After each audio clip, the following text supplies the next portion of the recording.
Démission de Nicolas Hulot. Et maintenant, Nicolas Hulot, le 17 janvier 2018 à l'Élysée, Reuters, Charles Placiot, nous ne changerons pas de cap sur l'écologie, promet le Premier ministre Édouard Philippe au lendemain de la démission fracassante de Nicolas Hulot.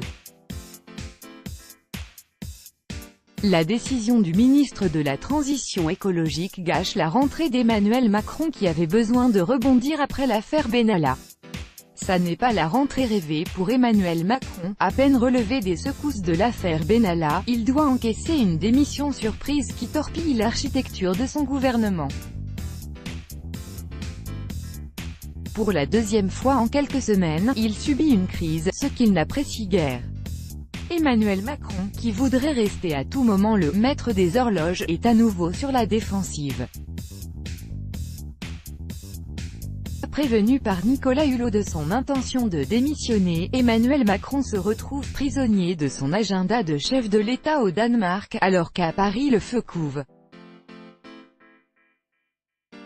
Mais contrairement à l'affaire Benalla, où il est resté mutique plusieurs jours, le président a cette fois rapidement réagi. Il a tenté de dédramatiser une démission qui sonne pourtant comme un désaveu de sa politique écologique et qui le contraint à remanier son équipe de façon imprévue. Nicolas Hulot irremplaçable, Emmanuel Macron perd la personnalité la plus populaire de son gouvernement, sa « prise de guerre ». Qui pourrait remplacer Nicolas Hulot? Difficile à dire et c'est bien le problème, se désolent en privé plusieurs membres de la Macronie.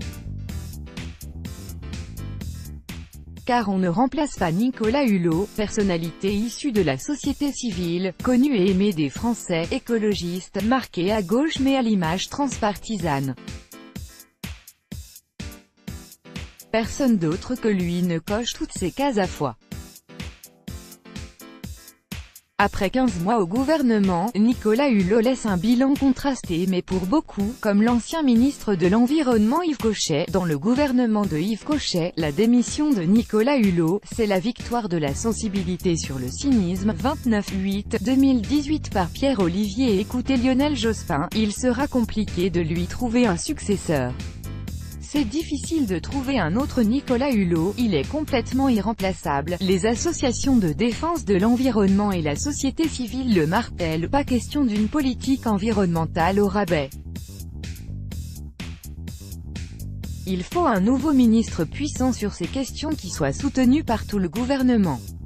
Si Nicolas Hulot, avec ses convictions, et elles sont fortes sur un tas de sujets environnementaux, n'a pas réussi à s'imposer dans ce gouvernement, je ne suis pas sûr que quelqu'un d'autre puisse y parvenir, doute Jean-François Juliard, directeur général de Greenpeace.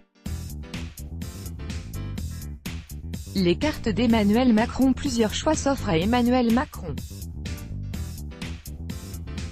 Il peut jouer la carte de la continuité en donnant une promotion à l'un des deux secrétaires d'État de l'ex-ministre, Sébastien Lecornu ou Brune Poirson. Il peut encore nommer un membre de la majorité. À l'Assemblée nationale, François de Rugy ou Barbara Pompili viennent du camp écologiste et ont tôt apporté leur soutien à Emmanuel Macron. Trouver à nouveau quelqu'un au sein de la société civile? On pense à Pascal Canfin, président de WWF, déjà ministre sous Hollande, ou nommé des figures de la vie politique, Ségolène Royal ou Alain Juppé, qui a décliné hier en souriant. Quoi qu'il en soit, le casse-tête ne fait que commencer. Et il se compliquera un peu plus si Emmanuel Macron saisit l'opportunité pour remanier plus largement en excluant d'autres ministres jugés encombrants. À relire, le départ de Nicolas Hulot est à la une de la presse française. Et écoutez, faute d'avancée sur l'environnement, Hulot quitte le gouvernement. Analyse de Frédéric Dabi, IFOP.